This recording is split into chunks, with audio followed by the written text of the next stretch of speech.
Hi, I'm Connor Sullivan, and this is the Brett Beard Show. Here with me today, Brett Beard. How you doing, Coach? Doing well. How about yourself? I'm doing good. First win of the season. Finally. Yes, sir. Improved to 1-6 against Walker. Big game, huh? Yeah, I mean, they're all big. I mean, every opportunity you get to see you guys go out and compete and play the game the way it's meant to be played, Denham Springs way, and to finally be able to taste success after, what we've been through, the long year, the changes taking place. Couldn't be more happy and couldn't be more proud to sit here. It's definitely a different feel. Yes, sir. So watch the highlights. Reese Mooney, starting quarterback for tonight, Week 8, versus Walker at home. You have your Denham Springs Yellow Jackets taking the field. You got Brain Bourgeois, Mar Warren taking the field. Walker's ball first. Quarterback number 9, Thor Debataz. Screen pass to number 48, Ja'Cory Thomas. Big tackle by number 25, Hayden Rushing. Jackets ball, number 3, Reese Mooney. Handoff to Amari. Breaking tackles, plowing down the middle. Offense run for a few plays. Number 3, Reese Mooney. Beautiful deep pass, airing it out to number 7, Micah Harrison for the big gain downfield.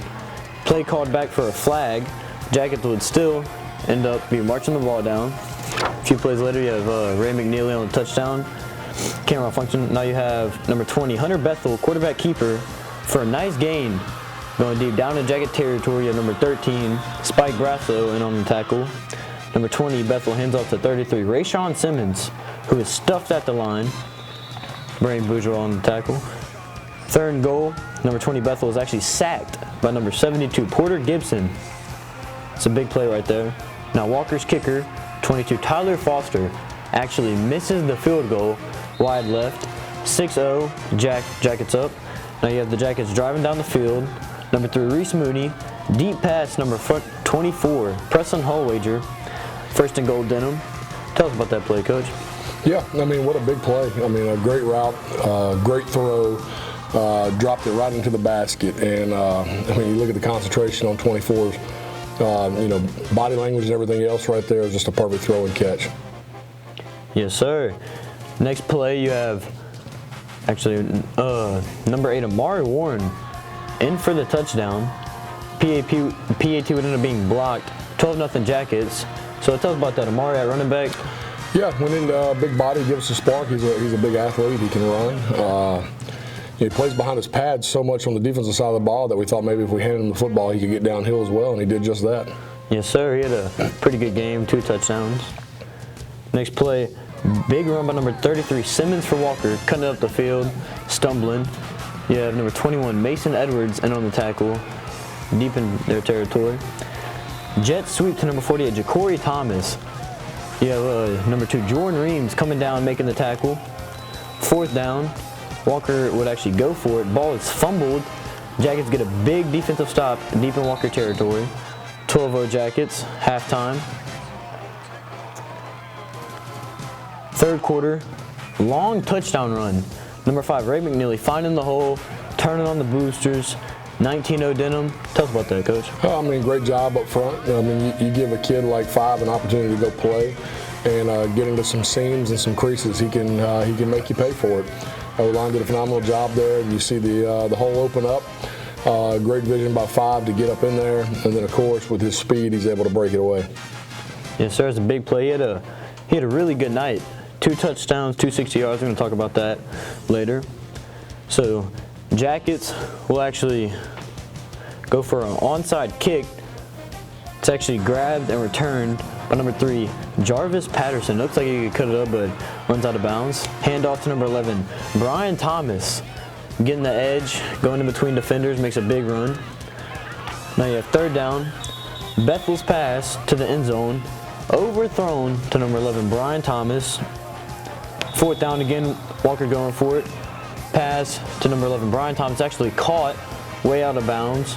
You have number 1, Troy Goldman, on the coverage. Jackets would go on to punt. Jackets punt number 11, Brian Thomas. Muffs the punt, catches it, gets the outside. He has a big return, following his defenders. You have number 29, Ryland Hyatt, in on the tackle. Number 20, Hunter Bethel, screen to number Brian Thomas. Following his defenders, juking stiff-armed number 2 Jordan Reams in for the touchdown. And that would be Jackets lead cut to 19-8 going into the fourth quarter. Just tell us about that, Coach. Yeah, I mean, I think when you have a kid like Brian Thomas, you got to do everything you can to get the ball in his hands and let him go play and make plays, and that's who he is, that's what he does, and that's what the kid did right there. Yes, sir. They would actually go for 2, and they would get it. Fourth quarter, number 3, Reese Mooney, pass number 82, Miles Edwards trying to stiff arm the defender. Ball's actually knocked loose, recovered by Walker.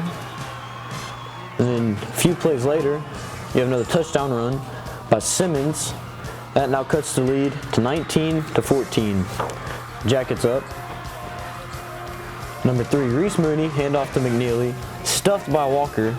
43, Trevor Mathorn in on tackle. Fourth down, Jackets going for it, but Walker's defense with a huge stop on the run. Turnovers on down. Just explain that, Coach. Yeah, I mean, they read it perfectly. Got penetration in that situation. That's what you have to do. Disrupt the timing of all the plays, and they made a play in the backfield. Yes, sir. Next play, Walker would actually go for a trick play. Reverse number 11, Brian Thomas. He throws it deep downfield. This would actually be picked off by number 2, Jordan Reams. It's a huge play right there. Just what happened there? Yeah, arguably the play of the game right there. You know, you get a big stop on fourth down against us. We flip around. You want to go into your bag of tricks, and it backfires. You know, sometimes smash mouth footballs in any game is critical. But right here, I mean, big play. Jordan Reams needed it just for his psyche, man. He's so excited. Just totally different feel now with him at practice this week. Yes, sir. It looks like jumped up high to get that ball. You have number 5, Jordan celebrating, running downfield. Big run by number 5, Ray McNeely, juking defenders. Ooh, just it's a nice play. Just tell us about that, Coach. I mean, the more you watch him play, the better he gets. I mean, that's what these young cats that we have in the program, that's what says a lot about them and their growth. I mean, they're getting better every day, and he's a special player, and obviously by watching it this close, you can see that. Yes, sir. Next couple of plays, you have touchdown run by number 8, Amari Warren, just plowing through defenders. Lead is now up to 26-14. Walker is going to come back quickly. You have Amari celebrating with his teammates. You have Bethel. You have Dorian Thompson with a double move, touchdown pass to Thomas. Game's getting cut close, 26-21. Jackets lead. A few minutes to go. Walker onside kick, recovered by number 17, Ryder Wygant. Jackets now running out the clock. You have victory formation, Reese Mooney taking the knee. Jackets first win of the year. Final score, 26-21 Denham.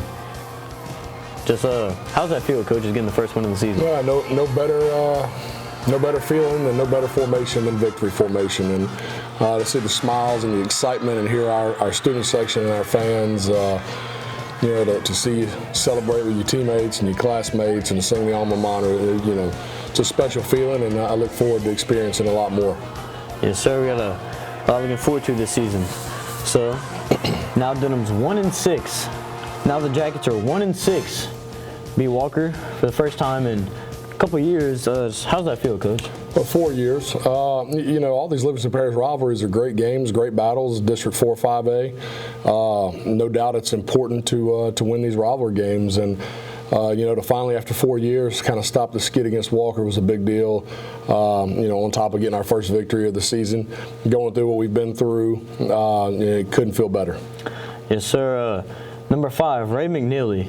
He had probably his best game of his career, 260 yards with 2 touchdowns. Just tell us about that special player. I mean, you know, the kid's been consistent and great all year. I mean, he just finally has an opportunity to explode. You know, Cam Kelly's out with a concussion, so you have more opportunity, and he did just what any good back would do, is you know, make the best out of his opportunities. And you could see our O-line ultimately is what makes him go. I mean, and he'll tell you that to rush for 260 is not just him. I mean, it's the 5 guys up front, you know, doing their job and getting better week in and week out. And, you know, because of their growth, we as a team are getting better. You can see our O-line grow, and you can see our football program grow, because it's like you tell our O-line now. I mean, we're going to go where you take us. And as they buy into that and they work week in and week out and continue to grow and get better like they have, I mean, you can see we can do special things. Yes, sir. Also, Amari Warren with 2 rushing touchdowns. That's 4 total rushing touchdowns. Just O-line, just Trenches as a whole. D-line, they had a big game with 2 goal line stops, just like the trenches. Is that what like sets the tone in the game, or what? Yeah, you know, I think if you go back and look at the history of any program that that I've been fortunate enough to be a part of and be around, I think you look to control the line of scrimmage and win in the box, whether it be offensively or defensively. There is no doubt to be successful at this level, your O-line and D-line have got to get stops. They got to pave the way. They got to be physical. They got to be nasty, and you know, that's the brand of football we're trying to build, and it starts up front. And we think we have the guys that fit the mold of what we're looking for to play Denham Springs football, and that's why every week you see us get better and better. You see the growth, and it's a lot of fun to watch us grow and get nasty and get physical, and you know, take a man from point A to point B against his will. You know, you get to that point to where that's why you're doing it, to take care of your teammates and protect your teammates. It makes for a lot of fun. Yes, sir.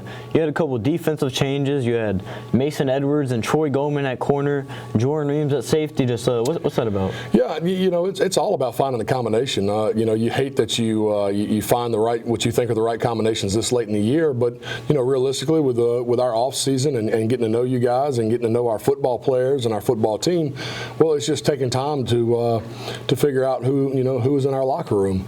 Of course, I thought Reams found a home at safety. I thought he played a more physical football, a more physical, presence there. You know, he's not as big as you'd like as a safety, but he's not scared to come in the box and put his head in there. And I thought he made some big plays. He just looked comfortable roaming the middle of the field. He's never looked uncomfortable at corner, but you can tell by the way a guy moves and whether or not he's doing what it is he likes to do and he feels comfortable doing. And his confidence is through the roof, and that's what you see in Jordan Reams right now. Yes, sir. He had interception, a couple of big tackles. Let's talk about the defensive effort. You had lots of goal line stops. You had a turnover on downs, a forced fumble. Yeah, you know, and that was some of our struggles early on. You know, needing to win third down, needing to win fourth down, and here we are now. You know, we've pieced it together, and you go back to the Live Oak game, you saw some critical stops, which tells us, you know, that we were growing.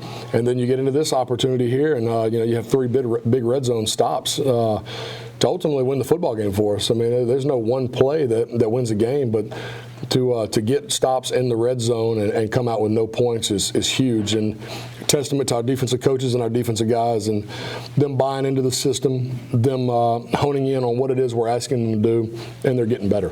Yes, sir. How do you feel the defense did stopping Brian Thomas? You had Troy Goldman on him all game. Just tell us about that. Yeah, I mean, what a special player. I mean, I love being on the field watching him play the game, but you know, ultimately it's our job to stop him and not let him win the football game or control the football game. And I thought Troy did a phenomenal job covering him. Yeah, you know, he bit up on the one that you know, probably should have never happened. You know, you got to have a little football sense right there, knowing I've got help underneath. So he should have never bit up on it. But you know, Brian Thomas puts a lot of pressure on you, and I thought as a whole, Troy Goldman did a phenomenal job and just really manned up for us. Of course. So next week we have Ouachita Christian. It's a huge game. Just tell us about them, Coach. Yeah, you know, kind of fell into our lap. You know, with this COVID year, you finally getting to see some matchups people probably find intriguing that they want to see. I mean, you know, I got all the respect in the world for Coach Fitzhugh and Ouachita Christian, and you know, perennial power at the 1A level, defending state champion. You know, they got a program that ultimately we'd like to build, even though they're 1A and we're 5A. I mean, the success they're having year in and year out is a program you want to have.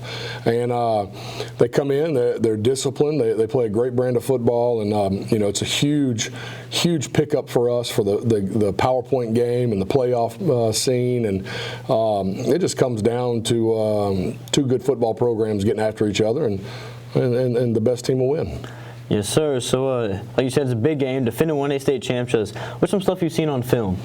Yeah, I mean, defensively, I love the middle linebacker, 62. flips over and plays offensive line, but just a big presence there in the middle. They're going to base out of a 3-4. They do a really good job of just being disciplined, being gap sound, which they do a great job in the box. They're going to control, they're going to try to control the run game, and like I said, because they're so disciplined, they're going to eat up the gaps and be where they're supposed to be, and we're going to have to get them uncomfortable. Yes, sir. They have a big quarterback, Hunter Herring. 6'5", 210, big physical quarterback. What's some keys stopping him? Yeah, I think he's got a solid arm, but to watch the kid run the football, he's really scary with his legs. Just gives a dimension.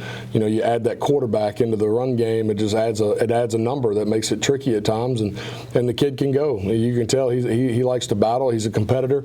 I love what he brings to that football program, and I love what he's going to bring to Denham Springs Friday night. And these are the kids you want to play coach against. Yes, sir. So, what's some key factors to win this big game? Yeah, I think we just got to, if there's any storms, we got to weather those early. I think we need to put the pressure on them early. I think we need to get physical and get fast with them, and let's just find out if they can run with a 5A program for 48 minutes. There's no doubt they're trained up and they play the game the right way, but it is different levels, and we need to use to our advantage that our guys can be bigger, can be physical, and can do a job. And when lean on them and not make any mistakes early on, starting fast, and let's see if we can put them in a situation where they're uncomfortable playing from behind. Yes, sir. So, somebody talk about week by week quarterback battle. John McDaniel versus Reese Mooney. Just how's that going? Yeah, Reese is he's really done everything we've asked of him.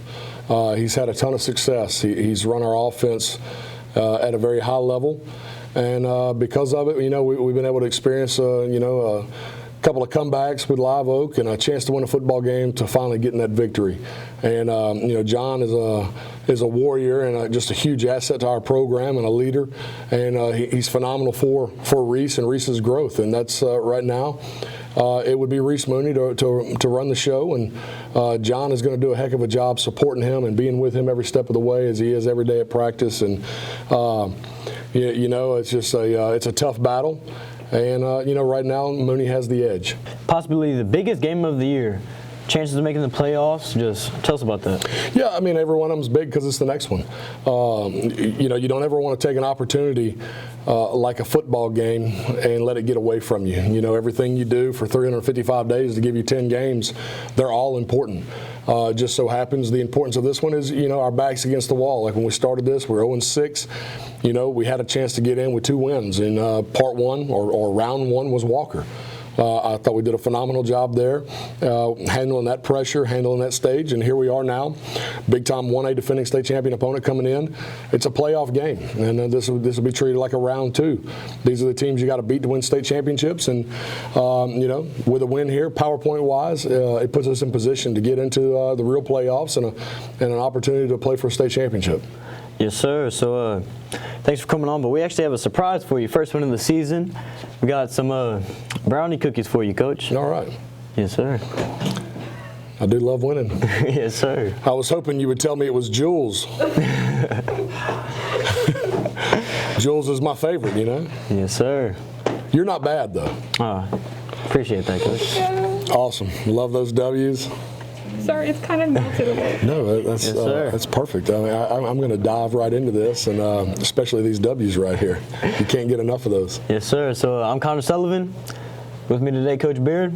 Thanks for coming on, Coach. Yep, thanks for having me. Love doing the show every week. Yes, sir.